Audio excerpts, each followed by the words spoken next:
This is the Global Podcast Network, where executives and professionals connect, share, and inspire. Stay tuned for the conversations that drive success.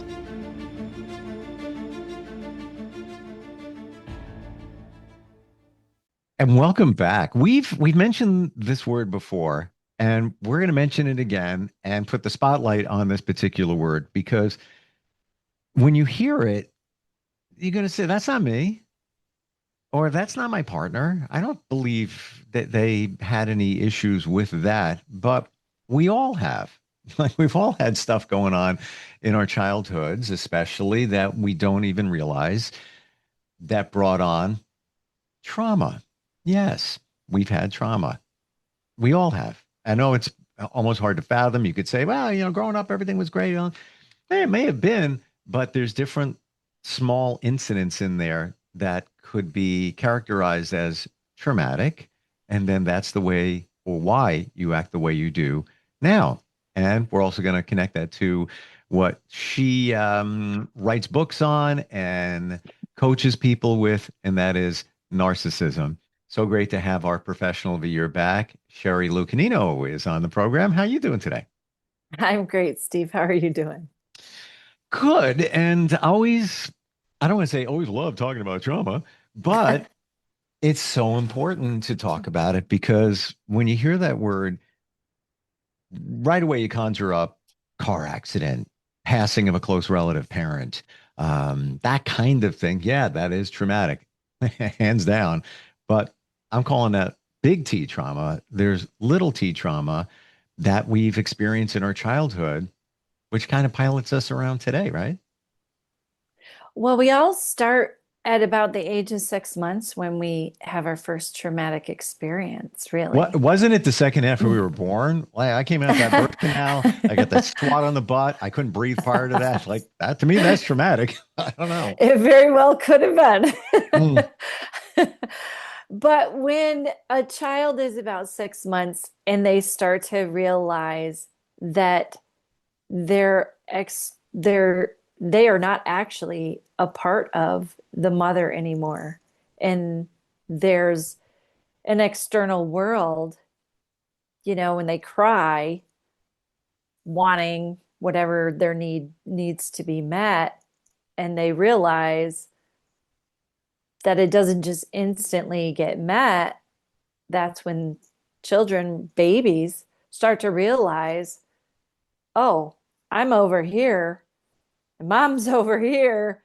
And it's, wait a minute. And that's very traumatic because, mm, we're carried in the womb, and we are born feeling like we are actually a part of the mother.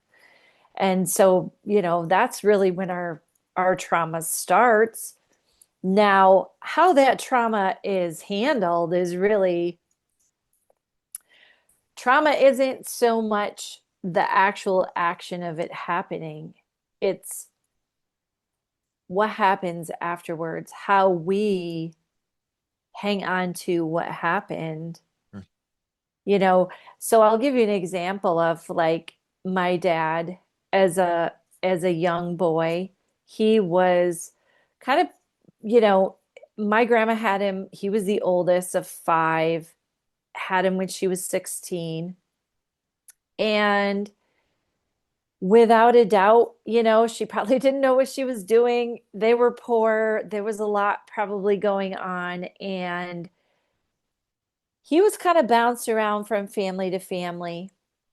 His aunt and uncle raised him mostly. And that was very traumatic to him because he felt there's something wrong with me. Because why would a parent give you away? So Mm, instead of seeing that the loving, actually, it's a loving act, right? So if we can't handle it, and here's his aunt and uncle who could not have children. And so they were so willing to step in and loved him so much because they couldn't have their own children. So really it's an act of love, probably on both ends. But a small child doesn't look at it that way. And so they're like, I'm unlovable. Nobody wants me. Mm, So that he his thought pattern, that's the trauma. That's the trauma he carried with him for life. And you know, we do this with narcissistic abuse because these people we are with, whether it be a guy or girl, they tell us how we are, they condition us, they brainwash us, and then we believe it. And it's mm, psychological trauma. And now we're carrying this with us. And it's really false beliefs. And it's not, it's nobody's fault in the sense of like the one who hangs on to false beliefs of traumatic events is we're not blaming. It's just that we have to identify this. So once we start to identify it, it literally is just unbrainwashing ourselves. And I say just because people put like, oh, I have to work on my trauma. Like, okay, what are you doing then? What are you doing to work on that trauma? Like, are you over here just like this triggered me and this, you know, when it does, and we use, therapists use fancy words like DBT, right? So that is just identifying what you're feeling. What's the emotion that you're feeling? Why are you feeling it? Is it attached to something? Is it true? mm. So Those three words, is it true? Very powerful if you want to, as you work on yourself, question things because you you're need so, to. yes, even say, is it true that I'm not lovable? No, that's not true. But is it true that you could insert anything? But to frame it that way subconsciously, in my understanding, is you can't get around it because your mind is going to say, no, that's not true. Unless it is, but it's going to cause you to confront it, whatever it is. But a lot of people don't want to because the next step is to go into why am I holding on to this false belief? Yes. What Yeah. is it doing for me? Was it a protection mechanism that I learned to do in childhood that kept me safe? Is it I need this as part of my identity to be the victim? You Mm, know, and it does make us take a hard look at ourselves instead of passing the blame. Like, oh, I had this traumatic experience. Okay, yeah, that's valid. But what are you doing with it? Spending the rest of your life running around saying, because that's what narcissists do. It was them, not me. Poor me, poor me. So it's not that you don't want to have compassion for yourself, but letting go of those false beliefs are what heal the trauma. And people really make it, I feel like they make it way harder than what it is. You don't actually need a licensed therapist for this because you can do it yourself. You get a journal. And when you have big emotions coming up, you journal. What am I feeling? What are the real emotions? Where am I feeling it in my body? Identify it. A lot of us actually, you would be surprised, but a lot of people actually don't know what they're feeling. It's not just narcissists. everything you're saying is so universal. And of course, then we tie it to the narcissist. But all of that, it's all there. But doesn't it come back to awareness? You have to have a connection with yourself. You have to start. It's almost as if you're an investigator and you're looking deep into a situation or trying to solve a puzzle. You have to look at the pieces. Like you talk about your father, you're aware of it. I'm sure he's aware of it, of those false beliefs that, well, they gave me away. Nobody loves me. Instead of looking at it the other way. Oh, no, you have two beautiful parents that you're related to that welcomed you more than you could ever imagine. But that's how it's internalized. And you take your father out of that and put another child in there, might not even bother him. It doesn't matter, either way. But every child, every human is different. You internalize things differently. But it starts with the awareness, right? Figuring it Then we out. have to go though into society, right? So a situation like that, people in society would be like, they would enforce the feelings that he has, right? Like, oh, why did you grow up with your aunt and uncle? Well, that doesn't make Uh, any sense. yeah, yeah, So we as society oftentimes influence what others are already thinking. We're already doing the mental gymnastics in our minds. And then society comes along and says XYZ, and poof, we're right back into, you know, so so a lot of it is setting up boundaries with ourselves and understanding just because somebody else may believe this does not make it true. and thank you for bringing that point up because I feel that we believe what there we go, another false belief, what society says. And in the instance of your father, um, that's what we're led to believe right away. Spot on. I didn't even think about that you people will judge. Oh, what's going on there? What happened to the parents? Well, doesn't matter. That's not, that's then, this is now. And we don't look at it that way. We get sucked into that societal situation. Yeah, societal norms and just like, you know, we're so I had a conversation actually this morning. This is how, at least for me, I look at things on a being so much more mindful, I guess, on a different level. And it was someone who you know, they're friends with, acquaintances, whatever, with this older lady that has a lot of land, and she often lets him hunt on it. And I guess last year used to let him hunt on it all the time, and now this year she only wants to let him hunt on it when she's around. And he's like, I don't know, she's weird. And I'm like, I'm pretty sure she's not weird. I'm pretty sure she's getting older. Maybe she's not comfortable. Maybe something happened that had nothing to do with him. Mm, And here he's already passing judgment. Sometimes when people start to have early onset dementia, they get very paranoid, they get sure. very nervous, anxiety, scared. And she's got a couple of horses there.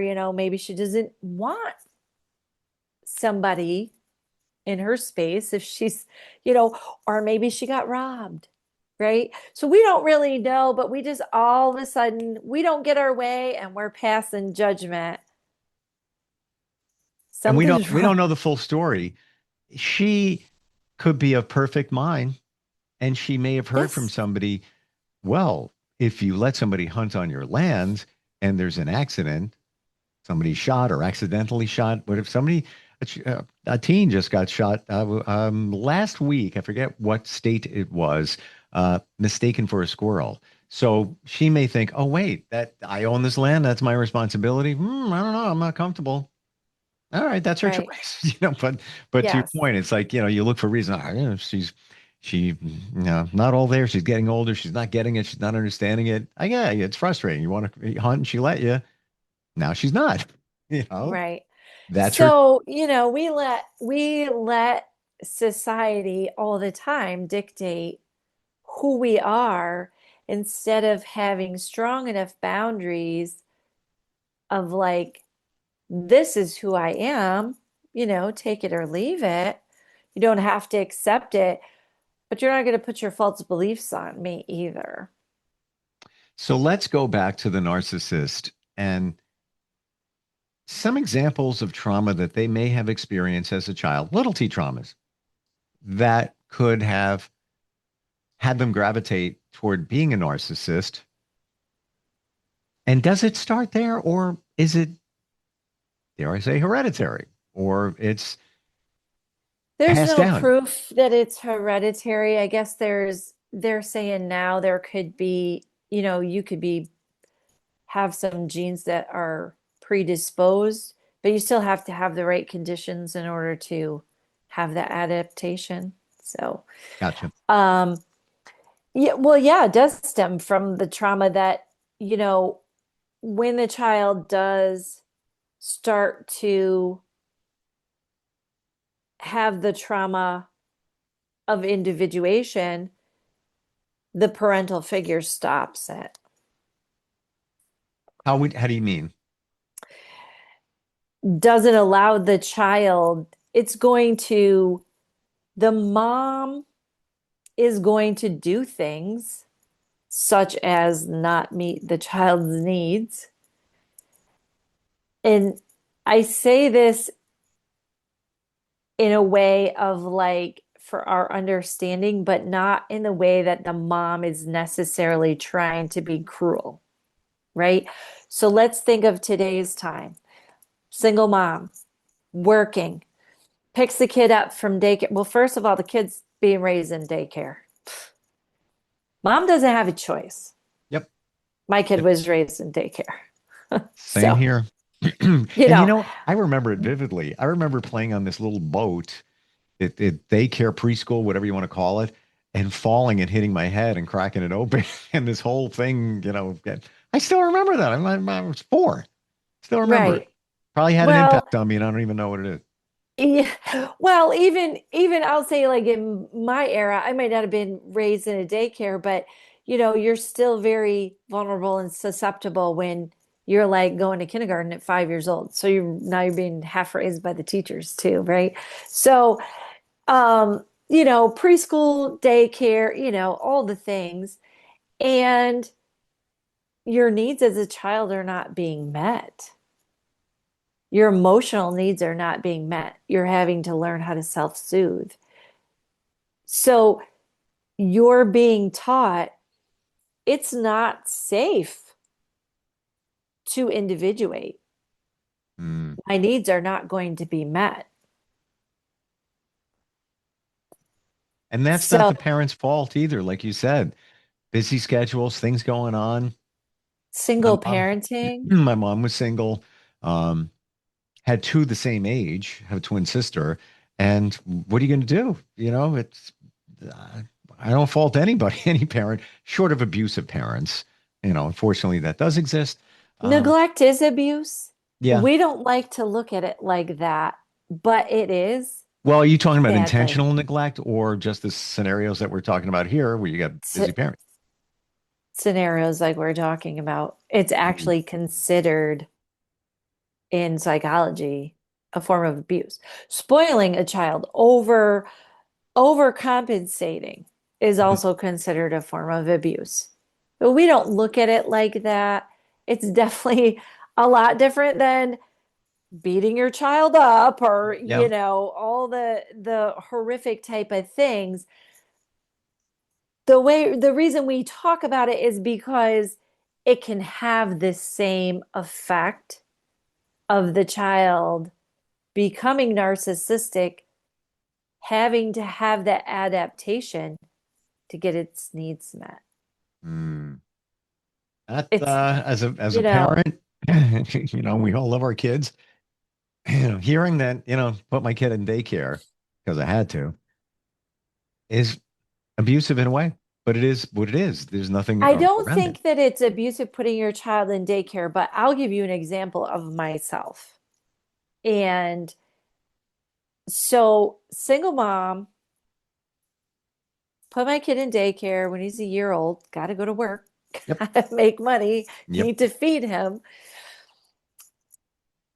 I would pick him up. I'm tired. I'm tired. Now, I had my kid at 20. No, I didn't have a good significant other. His dad ended up being a diagnosed narcissist. I'm doing it alone. Of course, I'm doing the best that I can, but was it good enough? I mean, I don't believe that my son is a narcissist, but there was neglect there, right? So he remembers this. I'd pick him up from daycare and he'd want to just talk away, right? So now he's looking for that emotional bonding Yep. and I'm burnt out. It's 5:30 at night I and I'm got you. tired and I got to go home and I got to feed him and make dinner and we have dogs and whatever, help him with his homework and he's wants to blah, blah, blah, blah, blah, blah. And I'm like, mommy You're just needs 5 minutes of quiet. you're done. You're spent. Everything you had, you used it at work and before. Yep. Totally get it. Yeah. And so I was, there were times when I was neglective, 1,000,000%. Yeah.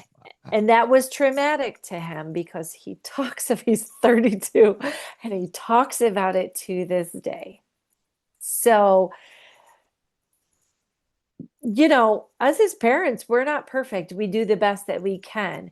I think where we can help our kids heal from trauma is to recognize that into in today, in the present moment, and be understanding to it and not a second time neglect their feelings and their emotions and be like, yeah, I see, I did that.